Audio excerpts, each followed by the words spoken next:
I've had a lot of people over the years say to me, "Oh, you must have been so brave leaving your law practice." And I'm like, I didn't feel brave at all. I just felt like, okay, this is the next, I have to do this. This is the next thing I have to do. And then the next thing showed up. And then the next thing showed up. And at every step along the way, all that I was doing was just doing the next thing that showed up. Now, as I look back, I'm kind of going, wow, I can't believe I did that. But at the time, I never felt like I was doing anything major.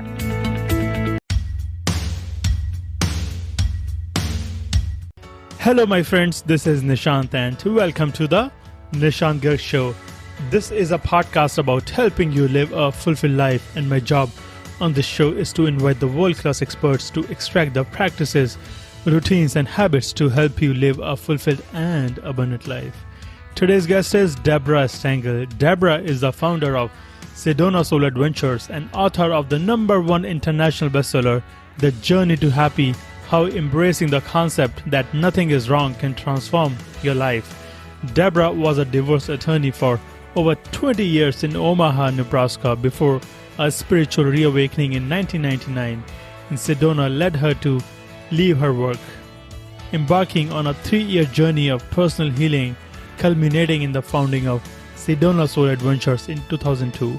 Sedona Soul Adventures does life-changing, relationship-saving retreats that are custom designed for each individual and couple. The retreats consist of one-on-one or 2-on-1 private sessions, utilizing over 50 of the master practitioners in Sedona.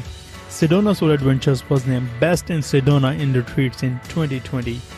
And now, without further ado, please enjoy this wide-ranging conversation with Debra.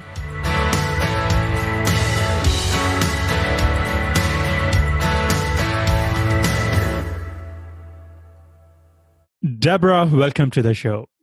Thank you so much. I'm so happy to be here. This is a dream come true for me, and I had been following your newsletters from Sedona Soul Adventures for the last 4 to 5 years, and I had never imagined in my wild fantasies that I would talk to you ever in my life. I just love that. That's so cool. I love being part of someone's fantasies.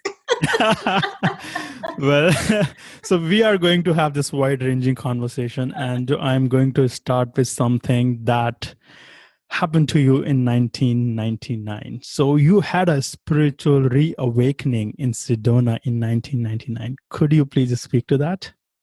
Yes, well, it was very big. I had been on my spiritual path since 1978 when my mother died. My mother died at a very young age. She was only 51, and I was just 26 when she passed. And that really started me originally on my spiritual path.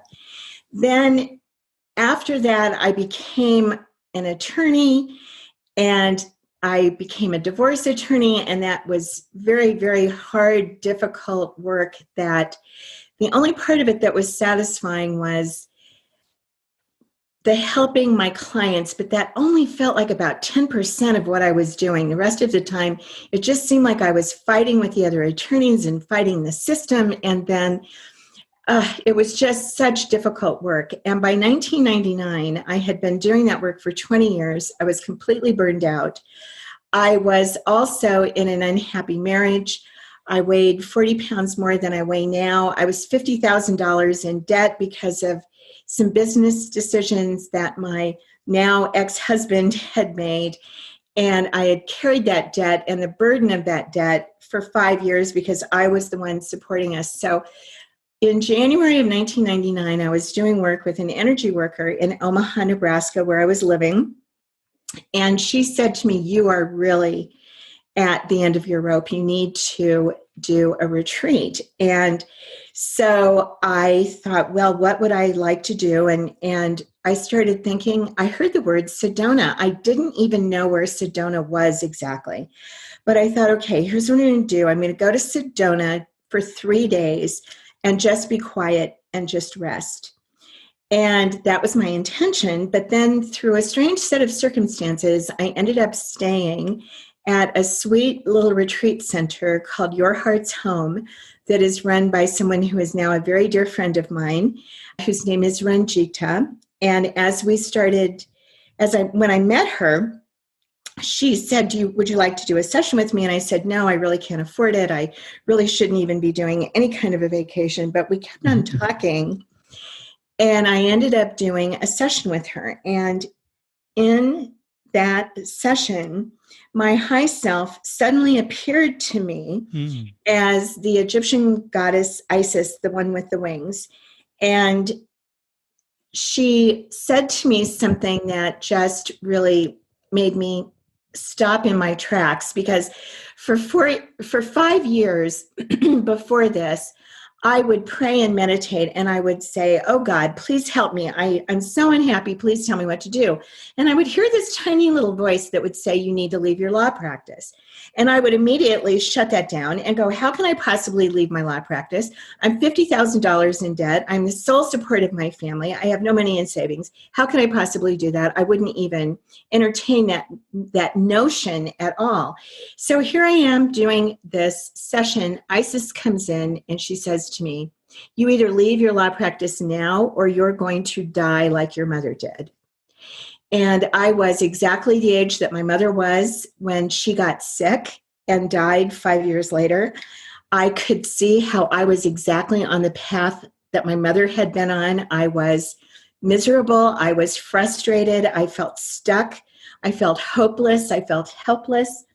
And I believed it. I knew, I saw that if I stayed doing my life the way that I was doing it, that I would be dead. I just knew it. And so I went home and I spent 2 weeks with my lawyer brain trying to figure out how I could possibly leave my law practice when I was $50,000 in debt and I had no money in savings.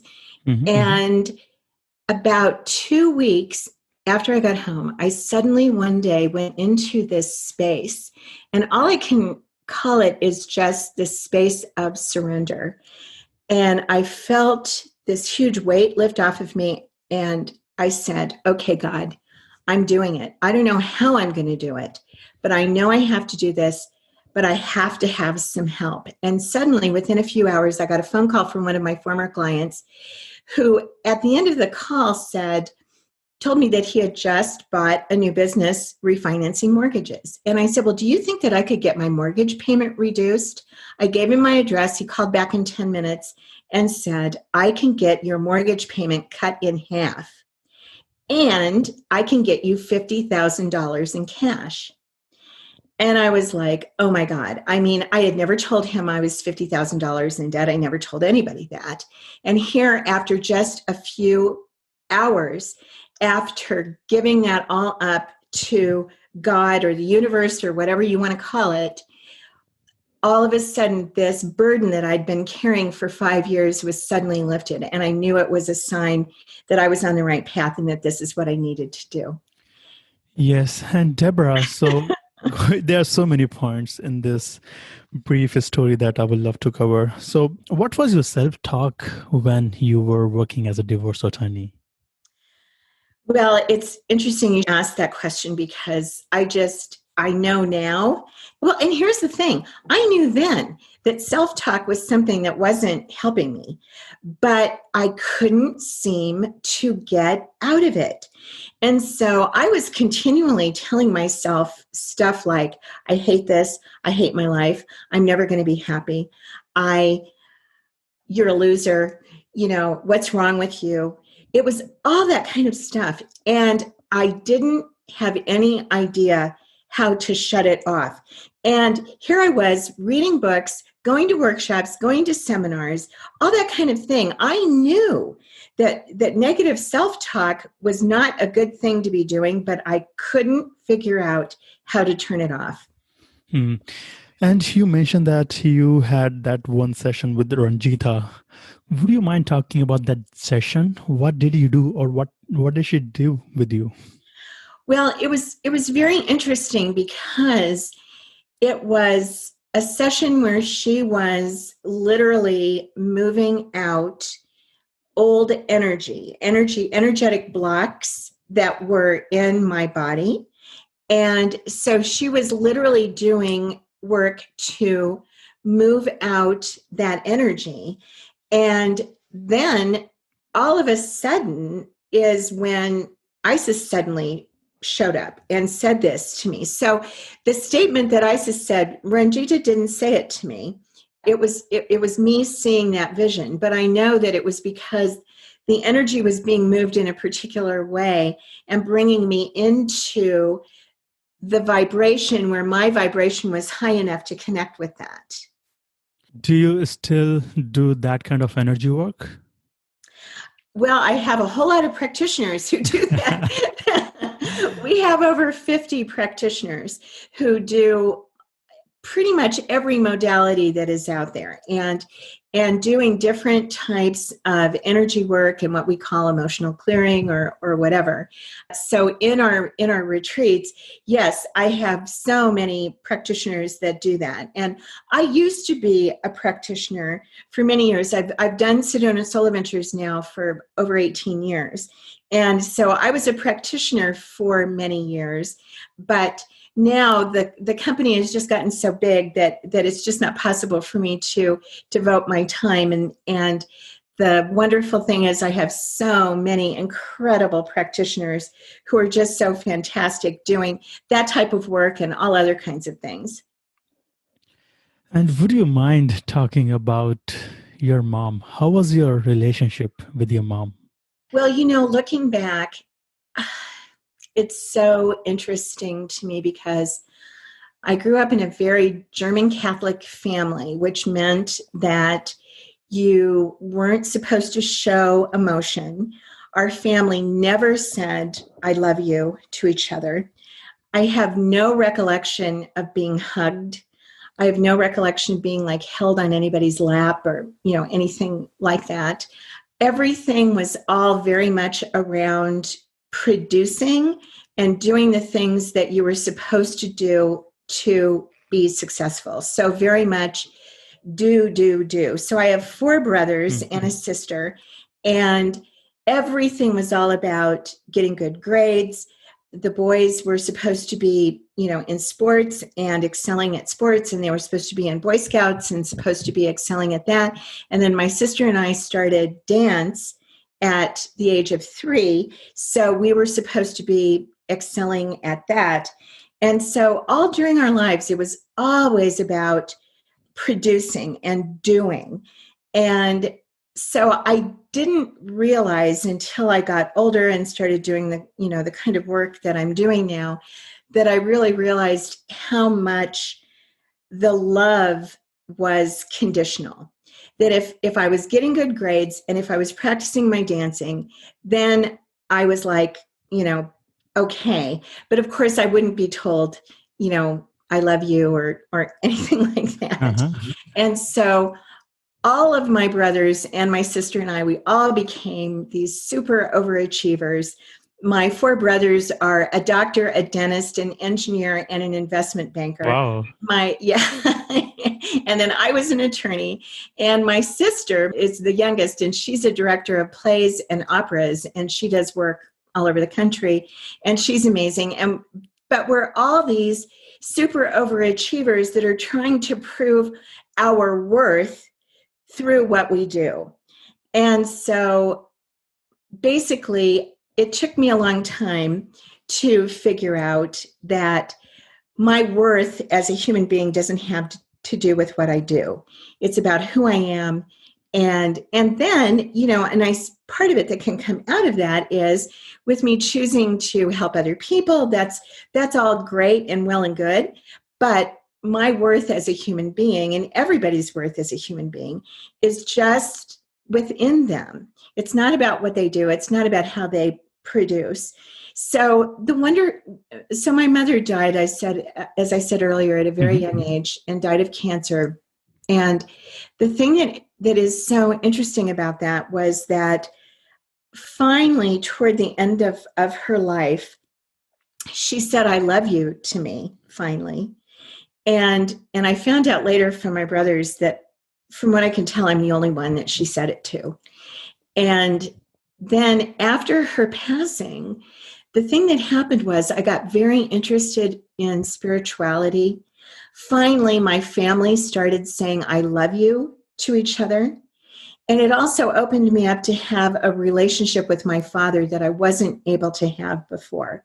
So as I look back now, I can really see that my mother's death, even though it is still the worst thing that has ever happened to me, the hardest thing, it opened up, it had so many gifts in it.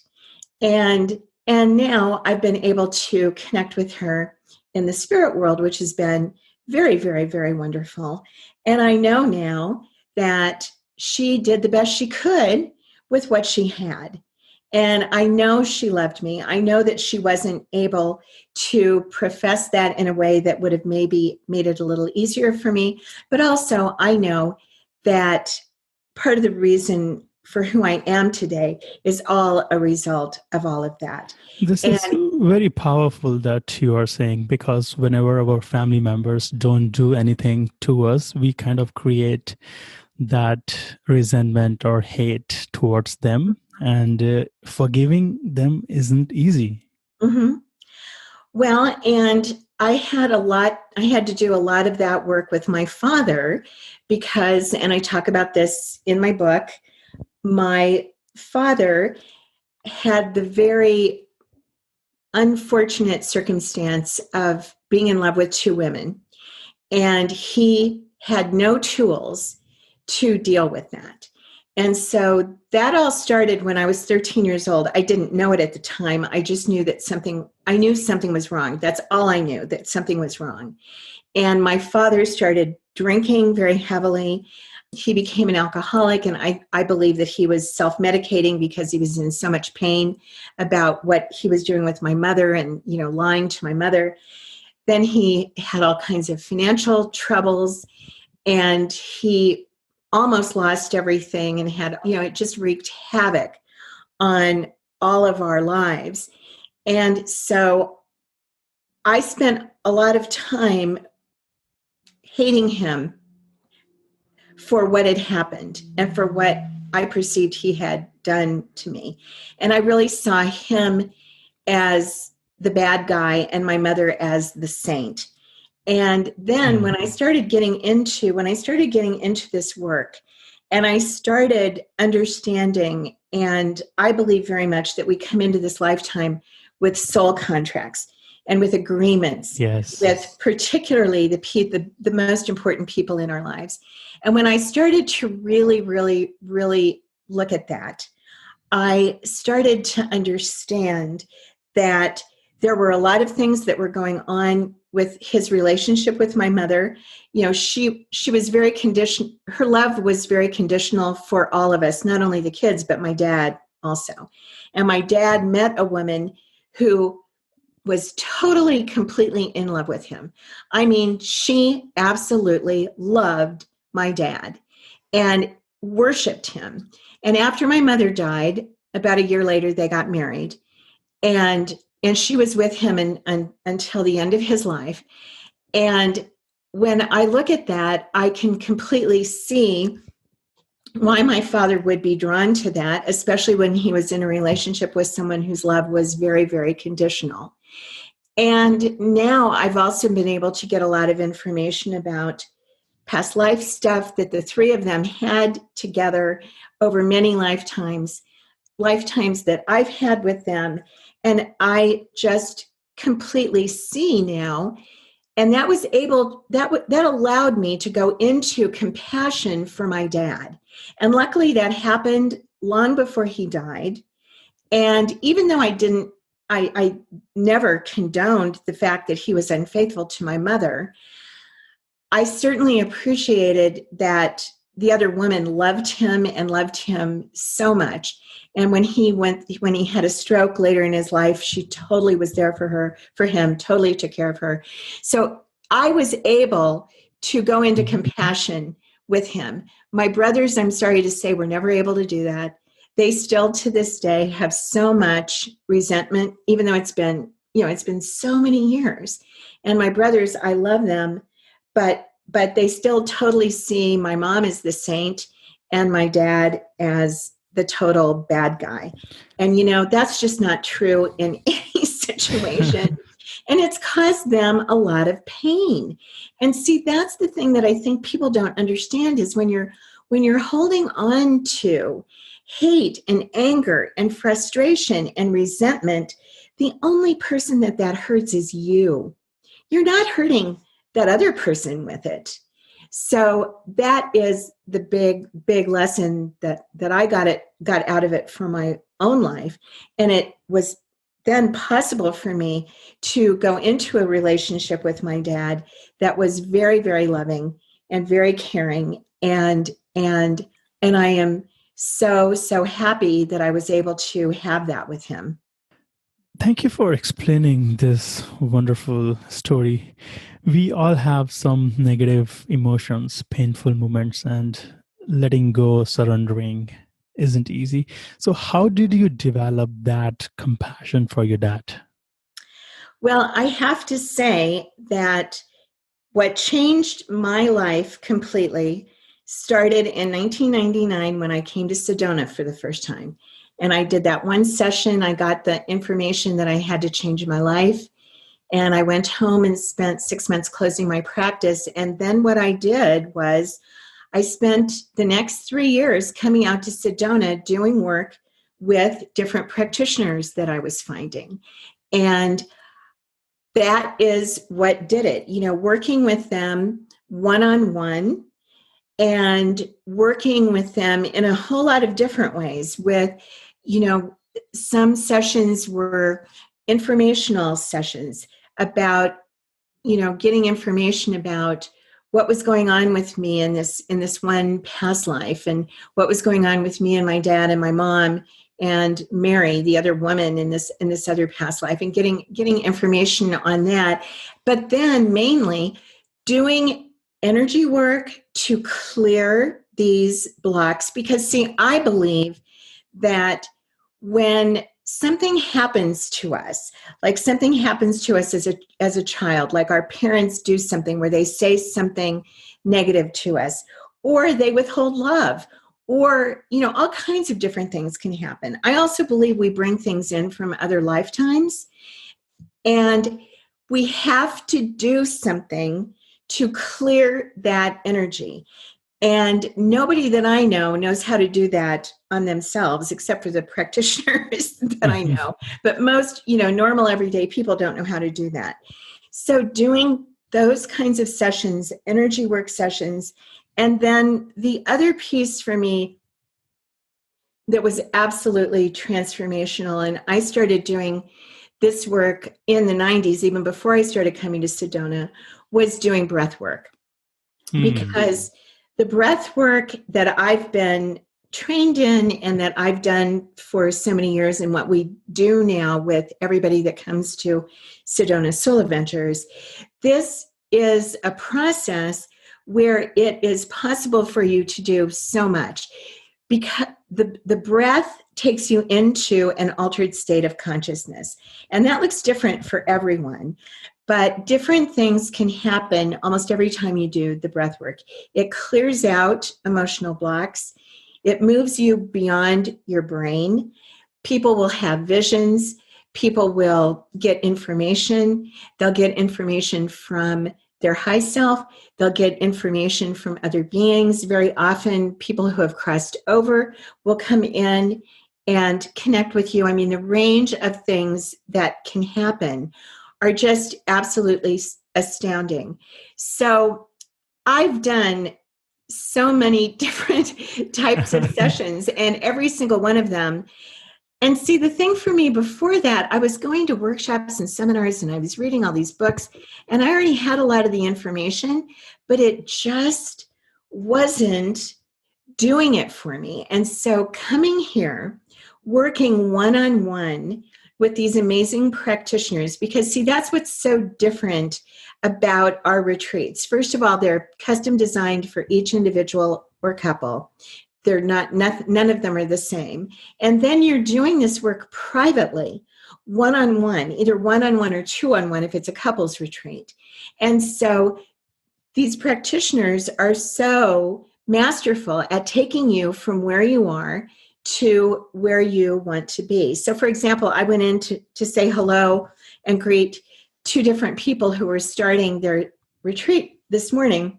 And one of them is one who's never done anything, never done any of this work in her life, but she's very, very excited. And then the other person is somebody who she's been on her path for 20 years and she's done everything.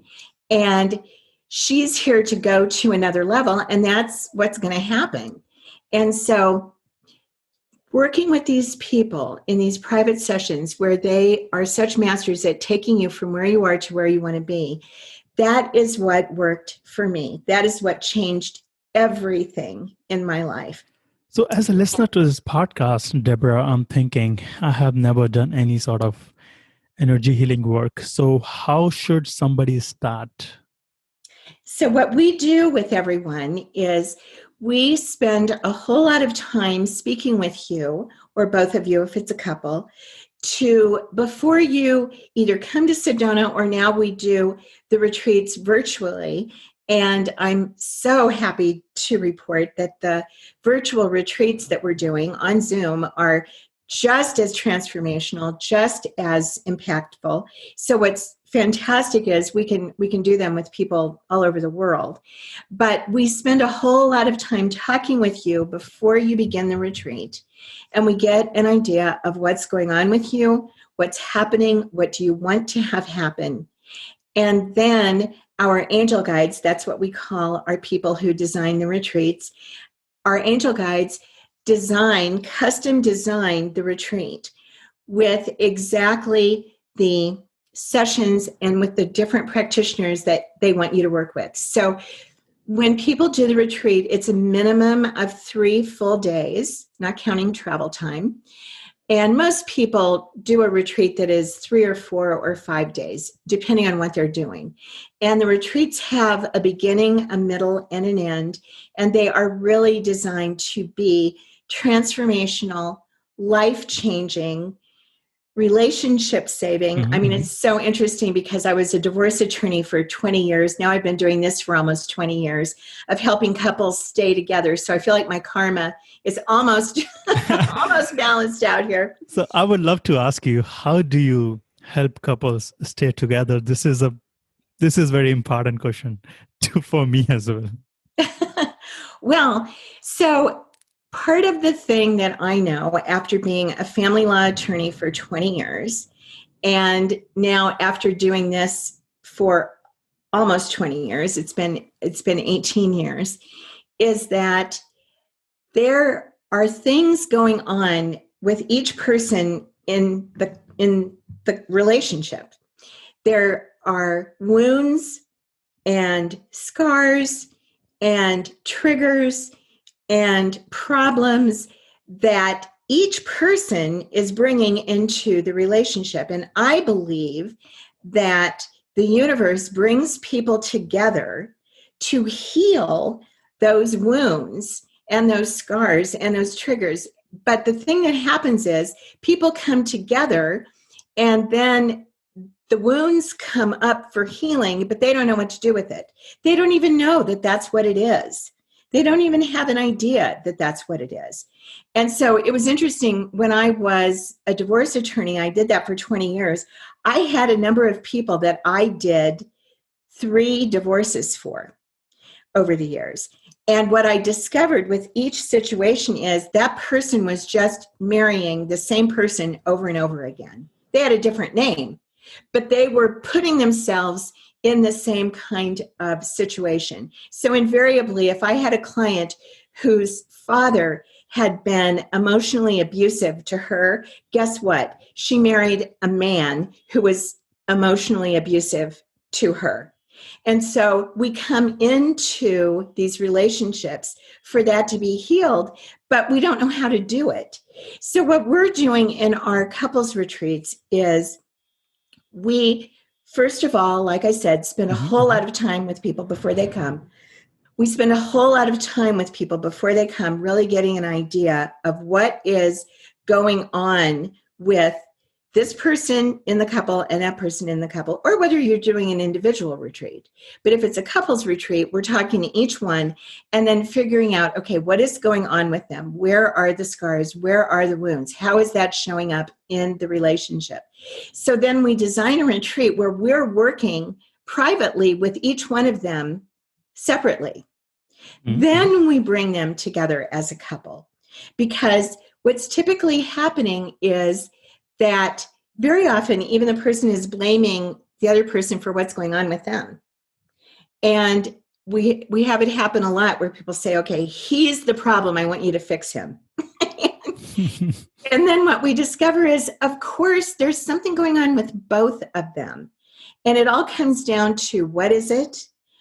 What do we need to do to move them out of that, to move those energetic blocks and gunk and, all that kind of stuff. So the first part of the retreat is going to be moving that out. And then through other processes like the breath work and other things, we then move them into a state of connection on all the levels: physical, mental, emotional, spiritual. That's one of the things that is so fantastic about the breath work, because when you go into the altered state, you go into a direct experience of the divine. And most people have never experienced that in their lives. And when they have that experience, when you're in that place, suddenly you are seeing the other person for the amazing human being that they are. You're seeing your part in things. You're seeing that really love is the answer. And when you can have that direct experience, that's what happens. And so we have a lot of people who come who are on the verge of divorce. We've had a lot of people come who they've already filed the divorce papers, and they've said, okay, we're giving it one more shot. We've even had a number of people who come to do what we call conscious uncoupling, where they've decided we're going to get a divorce, and we just want to do it in a way where we're not hating each other and killing each other and hurting the children and all of that. They come to us, and once they go through this process, they're going, oh my God, I do love him. I do love her. I do want our family. I am committed to this. So the results are just really amazing. And one of the things that I say is, even after all these years and all these thousands of people, I am still amazed at what happens. Yes. Perhaps I'm thinking maybe one of our listeners might be thinking that I am in the same situation. So what advice would you give to them? I would say to call us and talk to one of our angel guides. And there's no cost or obligation to do that. And talking to them, they will then really get to the heart of what's going on, and they will put together a retreat, and they will tell you about what the retreat would look like. And at that point, you will know whether this is right for you. And if it is, great. If it isn't, fine. But I will tell you, we've had people from all walks of life. We've had people who, who have a deep faith in God. We've had atheists. We've had, everything. We've had people from all religions. We've had a Catholic nun. We've had a Methodist minister. We've had, like I said, atheists. We've had, everybody, gay, straight, white, black, brown. It doesn't matter. Because everybody has stuff that is holding them back from being the best that they can be, whether that's about them showing up in the world or how they're showing up in their relationship. So if what we're doing is getting underneath that and moving you through that, moving that out, moving that old energy out, moving the new energy in, and then giving you the tools so that you can keep on doing that over and over and over again. So I would say call us, talk to an angel guide. They will design the retreat. They will tell you what it will look like, and you will know. You'll know whether this is right for you. Yes. And Deborah, I would like to shift some gears over here. You started practicing meditation in early 90s, if I read that correctly in one of your profiles. Actually, it's actually earlier than that. I actually went to meditation training in 1983, and it was the Silva method, and it was being taught by a Franciscan monk of all people. And it was a very intense 2-week program. What kind of meditation was that? Because the reason I'm asking is I wasn't born in 1983. Don't rub it in. So the Silva method is a method that has been around for a long time. It is what I would call active meditation. And so it is different than transcendental meditation. And I've done forms of TM, and I like that.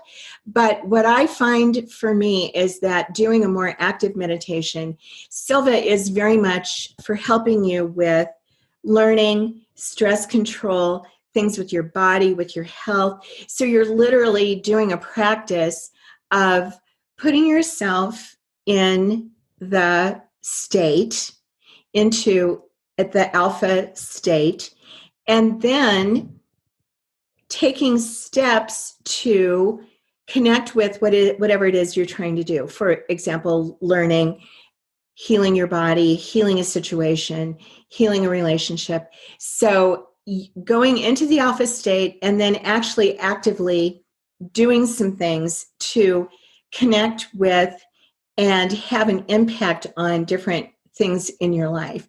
Now, since that time, I've done all different types of meditation. And I do like to do just silent meditation where I'm just sitting and being quiet. But I find that my mind is very active. I have kind of a monkey mind. And so what I find is that having some direction in my meditation really helps. Which is guided meditation? Yes. So any form of guided meditation too. Yes. So during what time of the day do you practice meditation? 99% of the time, first thing in the morning when I get up, because I'm closer to the alpha state anyway, from having been asleep. And then for me, what I don't do first thing in the morning doesn't get done. Interesting. That is the same case with me. So what time do you wake up in the morning? 5:15. 5:15. Yes. So what does your first 60 to 90 minutes look like in the morning? Well, I am happy to say that I remarried 3 years ago. And so we wake up at 5:15, and the very first thing we do is snuggle. And and so that is just a really, really important thing for both of us. And we do that right when we wake up, and we do it right before we go to sleep as well. So that's just really, really, really important. And then we get up and we both meditate together. So then it depends on what's happening with the rest of my day. Depending on what day it is, we might go hiking with the dogs. And I also might do something where I'm doing some other form of exercise. But I have other exercise things that I do. I have a yoga class that I really love to go to, so I go to that. I also have, for many years, I've done a very weird type of weight training that I do every 10 days without fail. And so I lift a considerable amount of weight, and it's not about bodybuilding.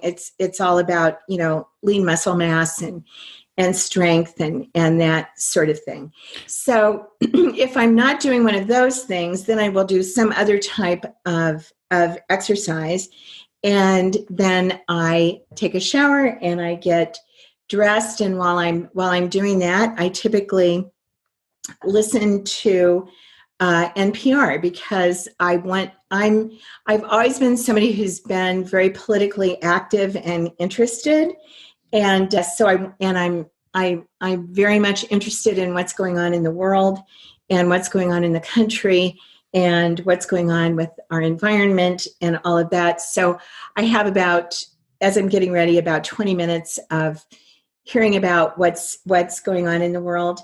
And then I spend an hour doing the most important things that I need to do. And usually for me, that's some type of writing. And I do it, I make sure that I'm not that I'm not going to be disturbed. And I don't do email until after I've finished the first two things that I've planned on doing during that time frame. I don't do email or look at my phone or anything like that until I finish those first two things. And usually it's two things. Sometimes if one thing is going to take an hour, I know that, and then I devote that hour to that. But I don't move on to anything else until I've accomplished the first two things that I set out the day before to do. Because that way, number one, that's the best way for me to get them done, is having that concentrated, focused time. And also then I start the day knowing I got done the big thing I needed to get done. So that's just a good feeling. And I find that when I end up not doing that, those are the days when I feel like I did nothing today. How do you prioritize those two main things? I make lists, and I go through the list all the time, and I'm always moving things around so that I know always, every time I look at the list, I know what the next two priority things are. And of course, those priorities change all the time because, something comes up that is a little bit more of an emergency or something that has to be dealt with right away. But I'm always, and my husband actually is the one who really taught me this thing of keeping these two things right there at the top of the list. So there's never any question about what to do next. So how do you write? So do you write on a piece of paper or do you write on your computer? What's your writing practice look like? I always write on my computer because I'm a really fast typist. I was a secretary and administrative assistant for 3 years in between undergraduate school and law school. And so I'm a really fast typist. And I find that I kind of go into a state when I type. Now, occasionally, if I'm trying to connect with my high self, I will do automatic writing where I will sit with a pad of paper and just start like what looks like journaling. I'll just start writing about something and then see what comes in. I don't do that a lot, but I do it occasionally, and I find it's really helpful. What is high self? We have talked about high self a couple of times. Mm-hmm. Could you speak to that? And before that, I found one statement on your website that high self doesn't usually show you the complete picture, only the next step. Right. So I believe that when we come onto the planet, that there is a part of us that stays on the other side, okay? And that is the spiritual part of us. That's what I'm calling the high self. And then when we come over here onto the planet, we're still connected. Some people talk about it like the silver cord that, of course, you can't see, but that there is this connection that we have to this part of us that is perfect, that is a direct part of God, that has never been wounded, has never been hurt, has never been,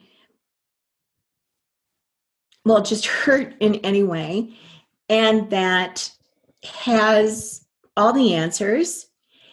And when we can connect with that part, which some people call the soul, and it also, for me, really means that part of us that is connected with the divine.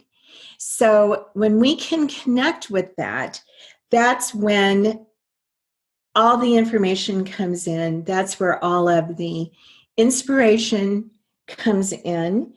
And so that's what I'm talking about. And that's what it is for me. That's what I believe. I've read and heard a lot of other people talking about that in different ways, but that's what it is for me. And I feel like when I can tap into that, then I really am connecting with that highest part of myself.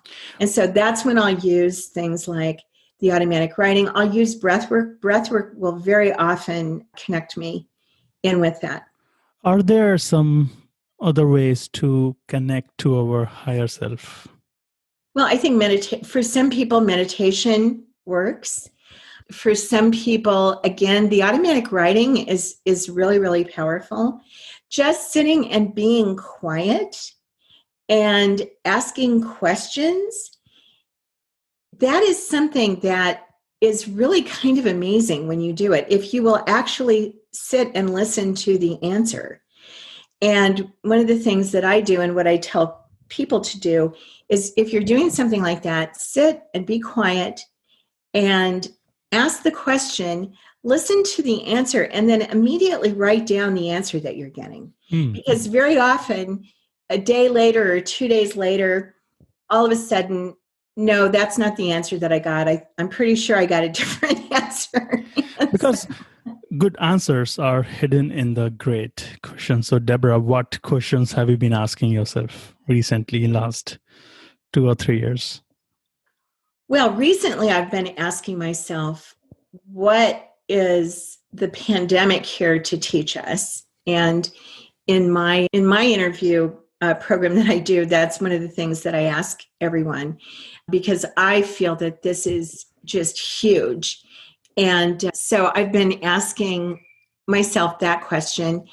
And the other question that I'm just kind of always consistently asking is, tell me what to do. What do you want me to do? And when I say that, I'm talking to God or the universe, because I know that the best parts of my life have been guided by that. When I finally figured out how to connect with that, and it took quite a while. The joke at the office, because see, I was traveling back and forth to Sedona from Omaha for 3 years. And so the joke at the office is that my soul adventure took 3 years and everybody else does it in 3 or 4 days. But definitely the best part of my life has come from being able to ask the question, listen to the answer, and then having the guts, or whatever you want to call it, to do what I'm told. Because for 5 years, I was asking the question, and I really wasn't asking a question. I was complaining.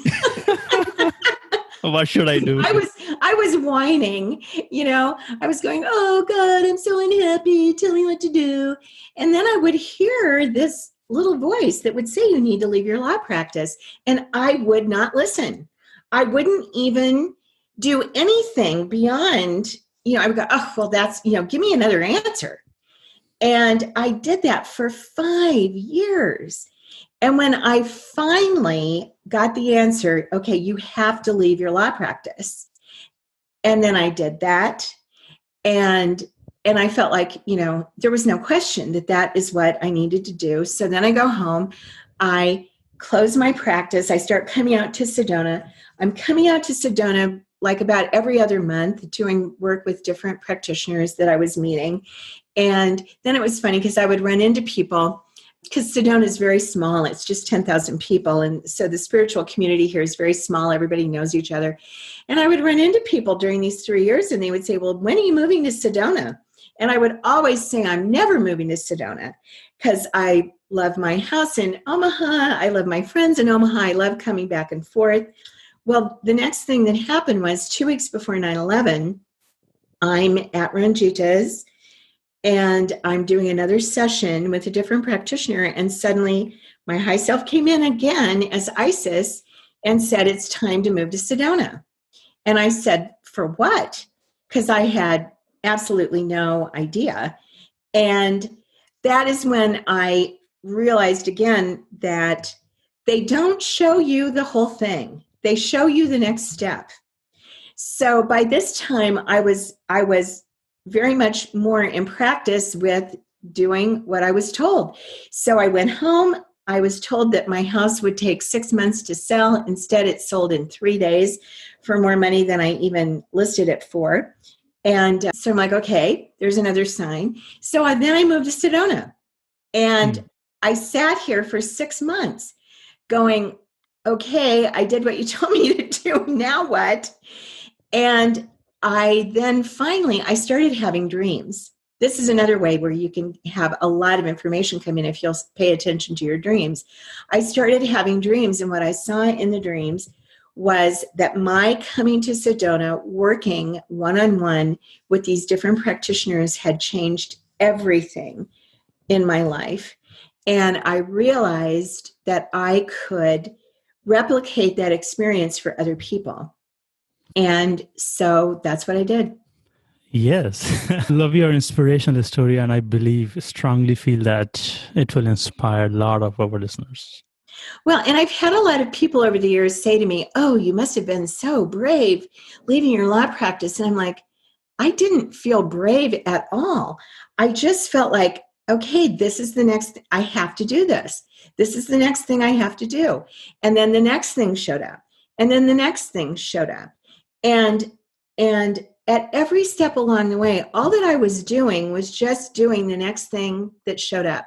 Now, as I look back, I'm kind of going, wow, I kind of can't believe I did that.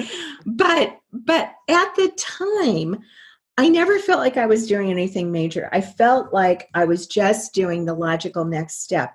And so if people will do that, if they will just do the next step and not expect or demand that the universe is going to show them everything, or that they're going to see totally, 100% of what the rest of their life is going to look like. You don't even want to have that anyway.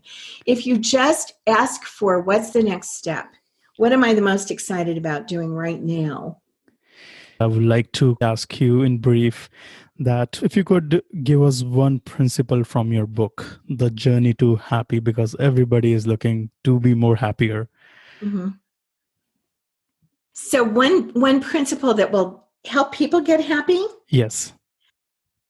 I would say that the biggest thing, and it's interesting because we talked about this at the beginning, is to really look at and monitor how you are talking to yourself. And in my book, I have 9 different processes, and that are processes to help you with becoming more happy. And this is one of the most important ones, and it's called Change Your Story, Change Your Life. Stop talking about all the stuff in your life that you don't like, because all it's doing is making it bigger and bringing you more. Everything I talk about in my book is about how everything is about energy. And we are either holding ourselves in the energy of excited expectation, or we're holding ourselves in the energy of negativity and frustration and upset.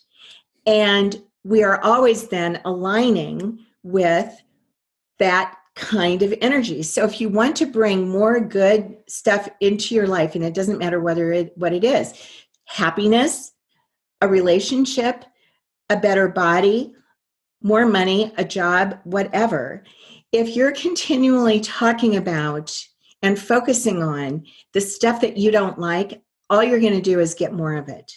So turn it around and stop talking about the stuff you don't like. Start appreciating and giving gratitude for the things in your life that you do like. And then little by little, more and more of it comes in.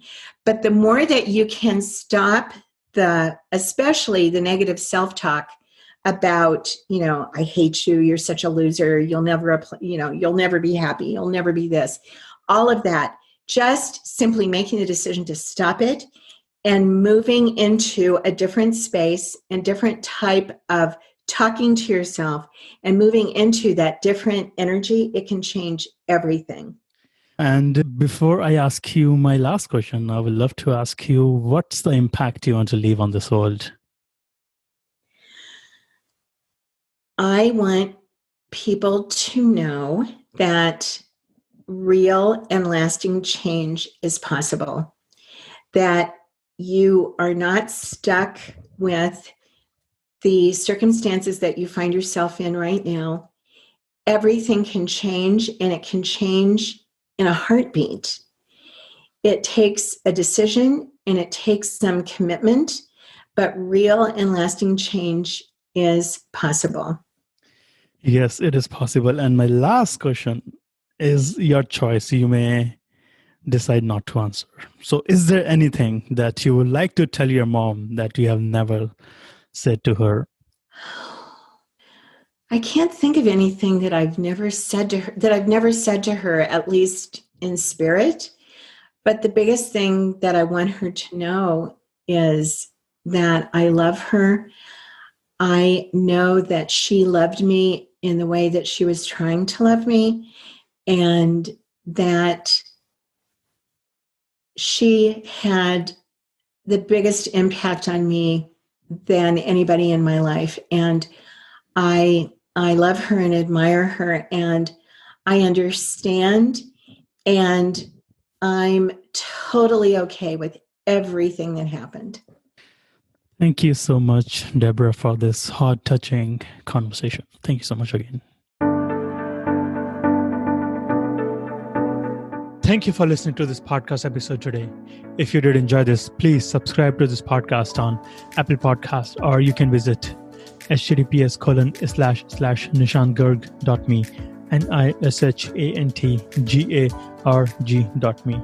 You can also share this episode with your loved ones to help them live a fulfilled life. You are not alone in this journey. We all struggle in life. There is no shame in talking about it. I go through my highs and lows. I get depressed, and these practices help me in living a resilient life. You can also do this. You got this. Don't judge yourself. You are doing the best you can. And thank you so much again.